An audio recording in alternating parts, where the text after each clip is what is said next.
Belly fat is really easy to gain, but seems almost impossible to lose. Now you're probably aware that your diet is the key to losing fat from this area, but you likely have no idea where to start, let alone how to keep fat loss going for long enough to get rid of the most stubborn areas. Today, I'll show you step by step in 3 stages how to eat to start losing fat and how to keep that going until you successfully lost all of your belly fat and for good. Before we dive into the 3 stages, let me explain what these stages mean and why you need them in the first place. So you're likely somewhere between a body fat of 15% and 25%, or maybe even higher.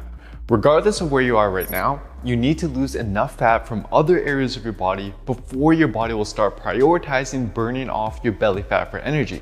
For most people, this starts to really happen around 15% body fat. By the time you reach around 12% or 10% body fat, your belly fat will be almost completely gone. Now, while your diet is key to achieving this, the diet you use to get you from, let's say, 25% to 15% most often won't be enough to take you down to the next level of 12%. The same is true for going from 12% down to even 10%.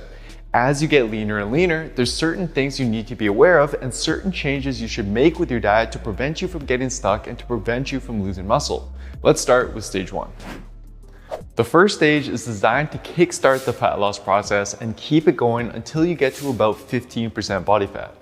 Throughout this stage, your hunger levels will be low, your risk of muscle loss will also be low, and physiologically, it will be the easiest stage to get through. The stage is actually quite simple. There's only 2 factors you need to focus on: calories and protein. Let's first talk about calories. You don't need to completely cut out carbs, sugar, or any of your favorite foods.